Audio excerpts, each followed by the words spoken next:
양도세를 내야 하는 대주주의 보유 금액 기준이 내년부터 현행 10억 원에서 3억 원으로 하향 조정됩니다.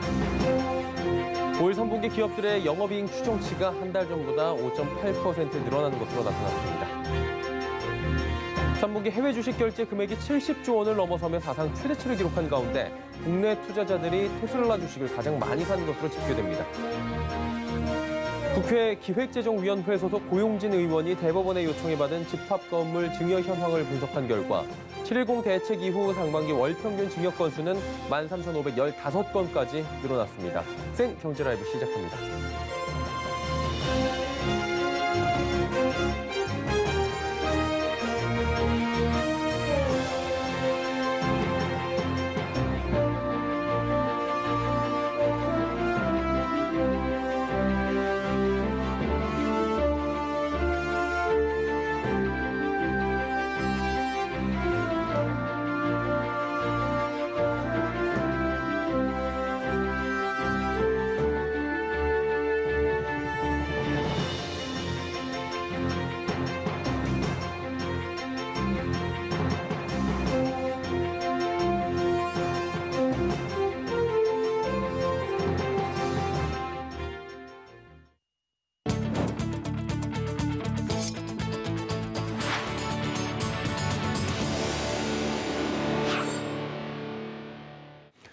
시청자 여러분 안녕하십니까? 센 경제라이브 서정덕입니다. 내년부터 양도세가 부과되는 대주주의 보유 금액 기준이 3억 원으로 조정될 예정입니다. 기존 10억 원에서 대폭 하향되는 만큼 부과 대상이 많아져 주식 투자자들의 반대가 극심하죠. 이에 홍남기 경제부총리 겸 기획재정부 장관은 예정대로 진행하겠다는 입장을 밝혔습니다. 설석용 기자입니다. 홍남기 경제부총리 겸 기획재정부 장관이 대주주의 보유금액 기준을 3억 원으로 하향 조정하는 방안을 유지하겠다고 밝혔습니다. 홍 부총리는 오늘 국회 기획재정위원회 국정감사에서 2년 반 전에 시행령상 이미 개정된 상황이라며 이같이 말했습니다. 대주주 보유금액 기준 하향 조정안 철회 가능성을 일축한 겁니다. 다만 현대판 연좌제로 불리던 보유금액 가족 합산 규정에 대해서는 재검토하겠다고 밝혔습니다. 홍 부총리는 이에 대해 가족 합산은 개인별로 전환하는 쪽으로 준비하고 있다고 말했습니다. 현행 소득세법 시행령에 따르면 주식 대주주는 종목당 보유 금액이 10억 원 이상이거나 지분율 1% 이상인 경우로 규정하고 있습니다. 연말 대주주로 분류되면 이듬해 양도세 부과 대상이 되기 때문에 보유 금액 기준 하향 방침에 대한 주식 투자자들의 반대가 극심한 상황입니다. 추경호 국민의힘 의원이 최근 대주주 보유금액 기준을 10억 원으로 유지하는 소득세법 개정안을 대표 발의하기도 했습니다. 하지만 정부는 예정대로 내년부터 적용하겠다는 입장입니다. 이에 따라 올해 마지막 거래일을 기준으로 3억 원 이상 주식을 보유하고 있는 대주주에게는 주식 매매 차익의 22%에서 33%가 양도세로 부과될 예정입니다. 서울경제TV 설석영입니다. 홍남기 경제부총리 겸 기획재정부 장관이 전세시장 안정을 위한 추가 대책 마련 가능성을 내비쳤습니다. 홍 부총리는 오늘 국회 기획재정위원회 국정감사에서 추가 대책 여부를 관계 부처와 고민하고 있다고 말했습니다. 다만 기존 정책에 대해선 일관성 있게 추진하는 게 가장 중요할 것이라고 강조했습니다. 그러면서 일단 주력해야 하는 것은 발표한 정책들을 흔들림 없이 추진하는 것이라 말했습니다. 기업들이 올해 3분기 실적을 발표하기 시작했습니다. 금융정보업체 푸엔가이드에 따르면 증권사 세 분기 연결 기준 영업이익 추정치는 지난 21일 기준 38조 1,671억 원입니다. 1개월 전 추정치인 36조 913억 원과 비교하면 5.8% 증가한 수치입니다. 삼성전자의 3분기 연결 영업이익은 지난해 3분기보다 58.1% 증가한 12조 2,964억 원으로 시장 전망치 10조 원대 초반을 크게 웃돈 바 있습니다. LG화학 역시 3분기 영업이익이 작년 동기 대비 158.7% 늘어난 9,021억 원으로 역대 최대를 기록했습니다. 아직 3분기 실적이 나오지 않은 주요 상장사들도 영업이익이 대폭 늘어날 수 있다는 전망에 무게가 실리고 있습니다. 3분기 해외 주식 결제 금액이 70조 원을 넘어서며 사상 최대치를 기록한 것으로 나타났습니다. 한국예탁결제원에 따르면 3분기 국내 투자자의 외화 주식 결제 금액은 70조 2,646억 원으로 40.7%가 늘어났습니다. 국내 투자자들이 가장 많이 결제한 외화 주식은 테슬라로 3분기 테슬라 결제 금액은 전분기보다 315% 급증한 약 12조 원에 달했습니다. 그 뒤를 이어 애플, 또 아마존, 엔비디아 등 미국 대형 기술주가 결제 금액 상위에 올랐습니다. 국회 기획재정위원회 소속 고용진 더불어민주당 의원이 대법원의 요청에 받은 집합건물 증여 현황을 보면 7.10 대책 이후 상반기 월 평균 2,800여 건이던 증여 건수가 13,515건까지 치솟았습니다. 그러다가 지난 8월 부동산 3법 통과 뒤 한 달 동안은 약 2,620건으로 다시 월 평균 수준을 회복했습니다. 이른바 부동산 3법이 지난 8월 4일 통과되며 증여 건수가 줄어든 것으로 나타납니다. 서울은 7.10 대책 이후 치솟았던 증여 건수가 한 달 동안 약 17% 줄어들었습니다. 특히 강남 3구는 33%가 감소했습니다.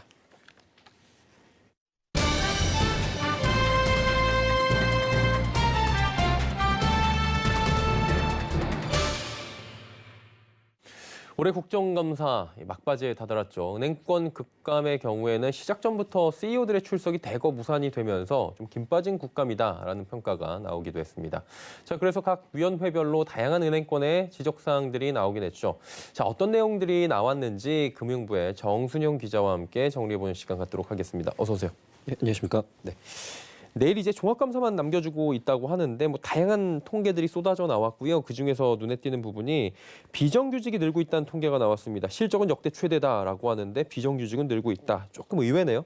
네, 그렇습니다. 지난해 이 은행권의 영업이익은 사상 최대 실적을 기록을 했지만 오히려 정규직 숫자는 좀 줄어들고 비정규직 숫자는 늘어나는 고용 지표가 조금 악화되는 모습을 보였습니다. 예. 박강훈 더불어민주당 의원이 금융통계정보 시스템의 자료를 분석한 결과 지난해 국민신한, 우리, 하나, 농협은행 등 5대 시중은행의 영업이익은 3년 사이에 2배 이상인 7조 8,775억 원이 늘어났습니다. 하지만 고용의 질은 정반대의 길로 갔는데요. 지난해 4분기 기준으로 5대 시중은행 의 정규직 숫자는 7만 463명으로 전년 동기 대비 1.2%가 감소했지만 비정규직 수는 같은 기간 7.9%가 늘어났습니다. 국민은행의 경우에는 정규직 수는 16,738명으로 전년 동기 대비 2.4%가 줄어든 반면 비정규직은 28%나 늘어났습니다. 하나은행과 우리은행 역시 각각 정규직 4.1%, 0.7%가 줄어들었고 비정규직은 각각 20.3%, 7.4%가 더 채용이 됐습니다. 농협은행의 경우는 정규직은 0.5%가 늘어나고 또 비정규직은 3.8% 줄어들어서 소폭 반대로 개선되는 모습을 보이기도 했습니다. 네, 이른바 5대 은행이 전체적으로 봤을 때 지금 고용에 지금 아무래도 시국도 그렇고요. 최대 실적이 나온 만큼 조금 책임감 있는 모습도 있어야 되지 않았나라는 지적이 나오는 대목인 것 같고요. 금융위 산하의 공기업 직원들 억대 연봉 이게 또 논란이 됐습니까? 네, 그렇습니다. 이 금융위 산하 8개 금융 공기업의 그 직원 36%가 억대 연봉인 것으로 나타났습니다. 많은데요. 예. 이 기업은행과 예탁결제원 기관장 연봉이 4억 원을 또 초과를 했고 억대 연봉 기준 비중이 가장 높았던 곳은 산업은행인 것으로 조사가 됐습니다. 민영배 더불어민주당 의원이 금융위원회 산하 8개 금융 공기업을 대상으로 자료를 받아본 결과 작년 기준 전체 직원의 36%에 해당하는 8,724명의 연봉이 1억 원이 넘는 것으로 나타났습니다. 예. 또 80%의 직원이 1억에서 1억 5천만 원 사이, 또 19%가 1억 5천에서 2억 원 사이의 연봉을 받고 있는 것으로 나타났습니다. 산업은행은 58.8%가 억대 연봉을 받고 있고요. 또 한국예탁결제원이 51.9%, 신용보증기금이 40.3%, 중소기업은행은 33.3% 순이었습니다. 평균 임금을 기준으로 해서 중소기업은행의 임원진 평균 연봉은 3억 4,713만 원으로 정규직 평균 연봉 대비 3.6%나 많았습니다. 또 한국자산관리공사의 경우에는 임원진이 2억 3,909만 원을 받아서 정규직 평균보다 3.4배 이상의 연봉을 받고 있는 것으로 나타났습니다. 예. 와, 이 공기업 임원들의 연봉이 이 정도나 될 것이라고 생각하신 분들은 많지 않았을 것 같은데 참 억소리 난다라는 얘기가 나올 수밖에 없는 대목인 것 같고요. 위화감 조성 얘기가 조금 그래서 나오는 것 같아요. 그리고 저축은행들 문제점은 매년 나오는 얘기인 것 같긴 한데 이번에도 지적 나왔다고 하는데 부당 행위로 의심되는 거래액만 12조 원에 달한다고요. 네, 이 송재우 더불어민주당 의원이 예금보험공사로부터 받은 자료에 따르면 저축은행 30곳 중에서 과거 부당거래로 의심되는 거래 규모만 총 11조 8,920억 원에 달하는 것으로 조사가 됐습니다. 이후에 소송을 통해서 전 임원들의 규칙 사유로 대법원에서 배상 판결을 받은 금액은 1,800억 원에 달했습니다. 의심 거래액이 가장 많았던 저축은행은 바로 지난 2011년 저축은행 사태를 촉발했던 저축은행이었죠. 부산저축은행입니다. 2조 6,740억 원인데요. 이어서 제일저축은행이 약 1조 5,380억 원, 또 토마토저축은행이 1조 4,950억 원, 또 부산2저축은행이 1조 1,290억 원 등 4개의 저축은행의 의심 거래액이 모두 1조 원을 돌파를 했습니다. 유형별로 살펴보면 대출 부당 취급건이 약 3조 5,770억 원으로 가장 많았었는데요. 저축은행이 과거 PF 대출을 해줬을 때 제대로 이 사업성 검토를 하지 않아서 이 부실 처리된 경우가 많았습니다.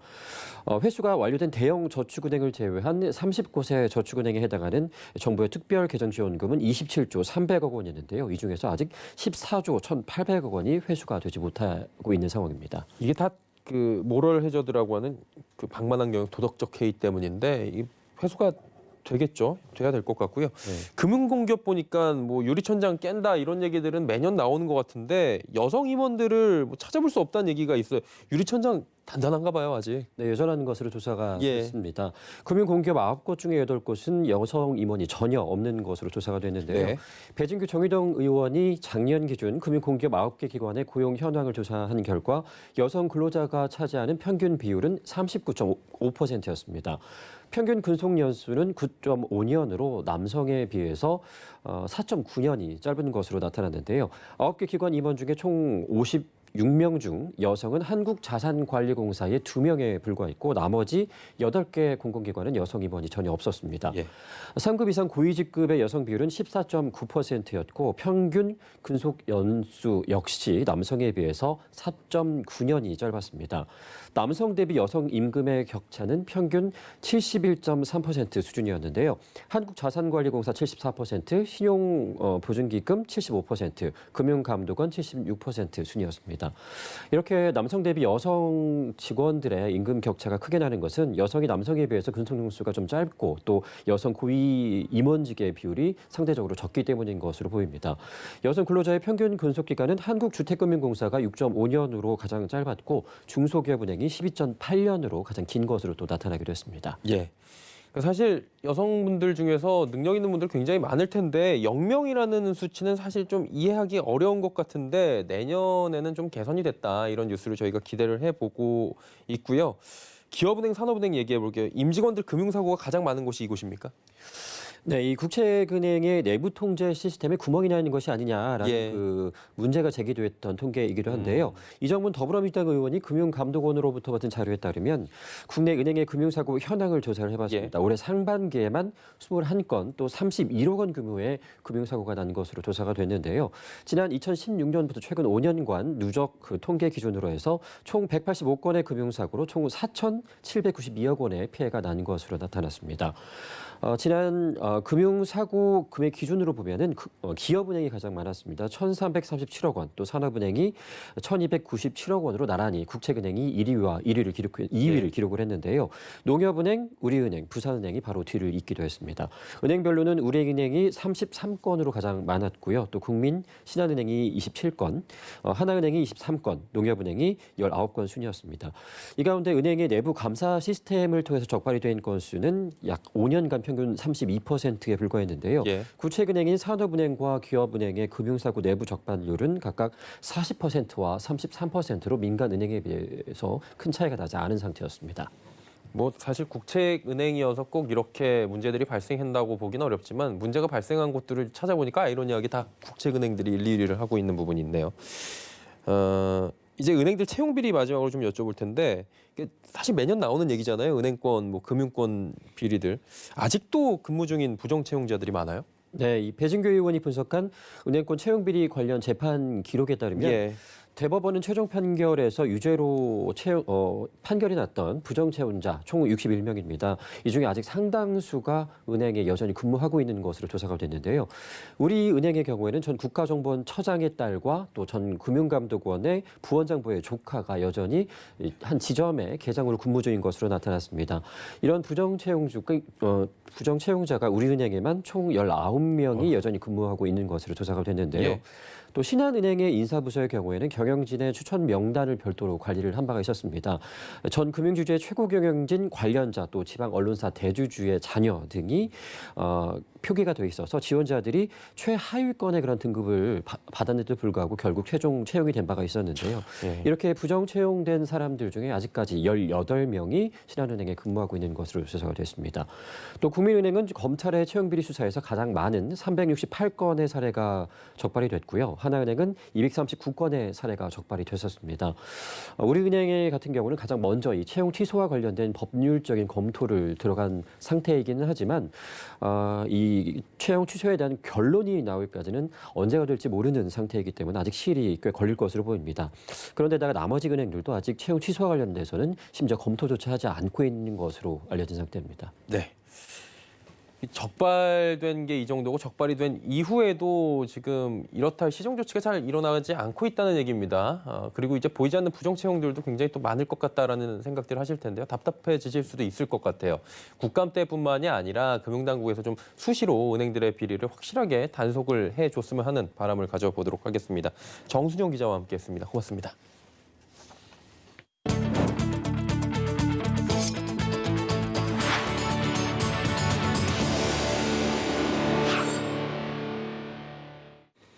환매가 중단돼 투자자에게 원금을 돌려주지 못하는 사모펀드의 규모가 6조 원을 넘어선 것으로 나타납니다. 환매 연기 사례는 모두 2015년 금융당국의 규제 완화 뒤에 이루어진 것으로 조사됐습니다.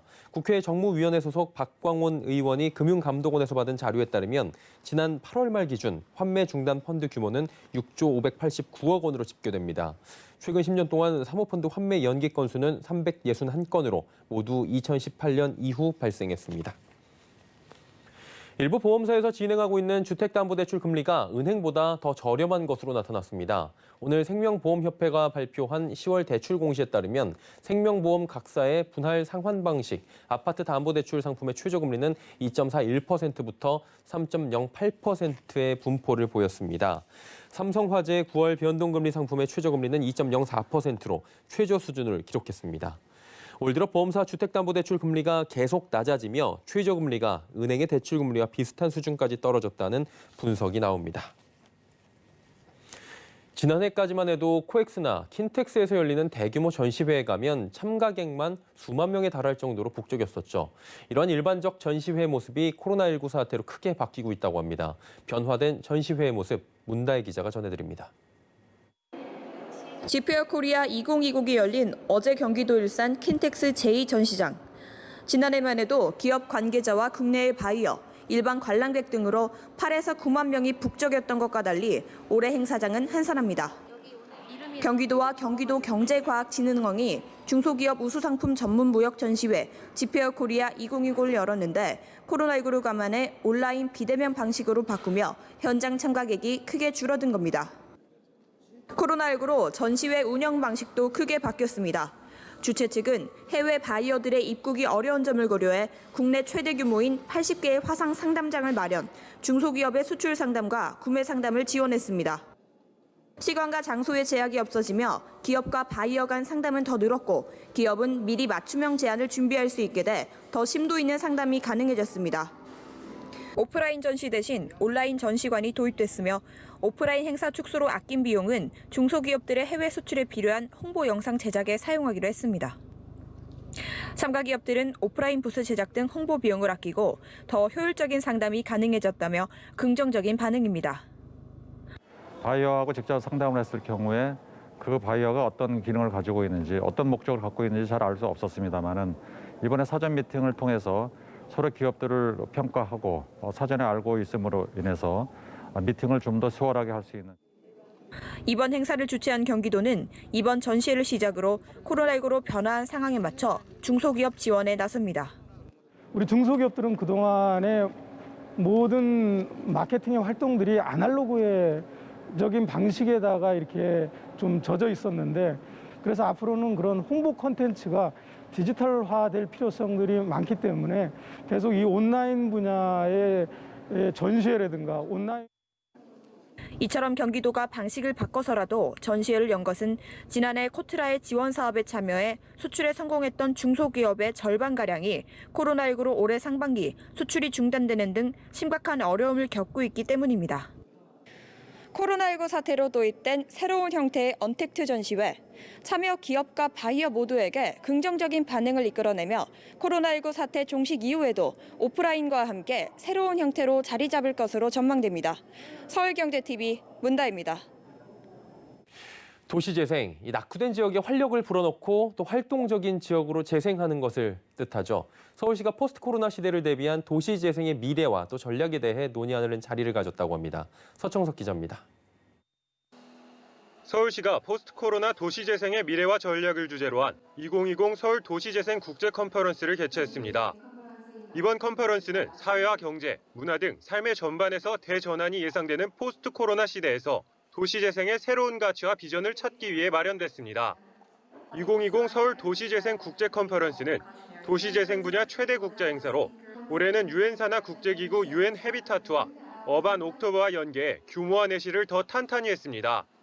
서울시는 컨퍼런스에서 지난 9년간 추진해온 도시재생의 정책과 사례를 국제사회와 공유하고 앞으로의 미래 방향을 모색합니다. 서정엽 서울시장 권한대행은 기조연설에서 도시재생의 중요성을 말하며 5가지 커뮤니티 가치에 주목해야 한다고 말했습니다. As we spend more time at home due to the rapid expansion of a no-contact lifestyle that limits face-to-face meetings with other people, the importance of local communities where we actually live, such as villages and neighborhoods, is becoming increasingly more significant. 5가지 커뮤니티 가치는 서울의 영문 스펠링을 따온 SEOUL로 정의했습니다. 도시재생의 방향은 서브스테이너블, 지속적이고 이퀄, 공평하고 오픈, 개방적이고 유니크, 독특하고 리버블 앤 라이블리, 활동적인 커뮤니티를 추구해야 한다고 말했습니다. 컨퍼런스가 진행되는 이틀간 커뮤니티의 가치, 일상 공간의 변화, 도시재생 가치의 공유와 확장 등 3가지 주제 발표와 토론이 진행되고 도시재생 미래 가치와 변화를 주제로 특별대담도 이어집니다.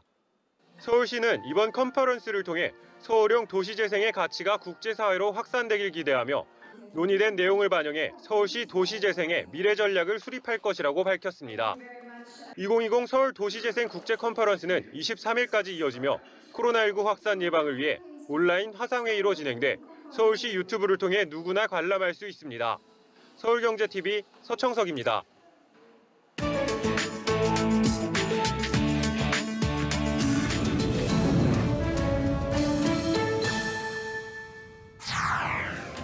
전설적인 록그룹 비틀스의 멤버였던 폴 맥카트니가 오는 12월 솔로 앨범을 발매한다고 로이터 통신이 보도했습니다. 이 앨범은 맥카트니의 보컬과 기타 연주, 피아노 라이브 공연에 베이스와 드럼을 얹어 만들어졌습니다. 맥카트니는 가족과 함께 농장에서 격리된 생활을 하고 있었고 매일 스튜디오에 가곤 했다면서 일을 하려고 음악을 한 게 아니라 하고 싶은 일을 했을 뿐인데 앨범 발매로 이어질 줄은 몰랐다고 말했습니다. 78세에 접어든 맥카트니는 지난해에도 여전히 순회 공연을 하며 왕성한 활동을 이어왔습니다. 맥카트니가 가장 최근 앨범을 발매한 것은 지난 2018년이었습니다. 미국의 한 동물원이 아기 고릴라 탄생으로 경사를 맞았습니다. 이 아기 고릴라는 보스턴 프랭클린 동물원에서 태어난 첫 고릴라입니다. 아기 고릴라는 몸무게가 6파운드 3온스로 건강하게 태어났지만 엄마인 키키는 출산 과정에서 예상치 못한 출혈로 제왕절개 수술을 받아 회복 중입니다. 동물원 관계자는 수술은 빠르고 순조롭게 진행됐다며 엄마 고릴라 키키의 나이가 39세로 많은 편이지만 잘 회복되고 있다고 말했습니다. 엄마 고릴라와 아기 고릴라는 출산 다음 날에야 첫 재회를 했고 순조롭게 유대 관계를 맺고 있다고 동물원은 전했습니다. 이집트 관광유물부는 카이로 남부 사카라 유적지에서 약 2,500년 전 매장된 것으로 보이는 목관 80여 개를 발굴했다고 밝혔습니다. 이곳에서는 얼마 전 목관 59개가 발견됐는데 80여 개가 추가로 쏟아져 나온 겁니다. 이외에도 금박으로 장식된 형형색색의 나무 조각상이 발견됐습니다. 추가로 발견된 유물도 이전에 발견된 목관과 마찬가지로 고대 이집트 제26대 왕조 때의 것으로 추정됩니다. 유물이 쏟아져 나온 사카라 유적지는 고대 이집트 왕국의 수도였던 멤피스의 공동묘지 역할을 한 것으로 알려졌습니다.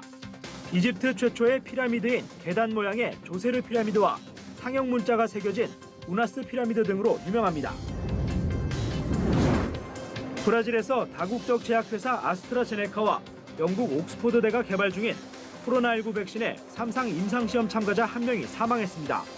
브라질 보건부 산하 국가위생감시국은 현지 시간으로 21일 성명을 통해 지난 19일 사망자 발생 사실을 보고받았다고 발표하면서 정확한 사망 이유를 조사 중이라고 밝혔습니다. 현지 언론은 사망자가 백신 후보의 효과 검증 차원에서 가짜약 플라시보를 투여받았으며 코로나19에 걸린 상태에서 합병증으로 사망한 것으로 보인다고 전했습니다. 브라질 보건부는 아스트라제네카 백신 확보에 관심을 두고 지난 7월 말 아스트라제네카와 백신 구매 계약을 체결했고 이를 위한 특별 예산도 편성했습니다. 내년 상반기에만 1억 회분, 하반기에는 최대 1억 6천만 회분을 확보할 계획이고 접종 시기는 내년 초로 잡고 있습니다.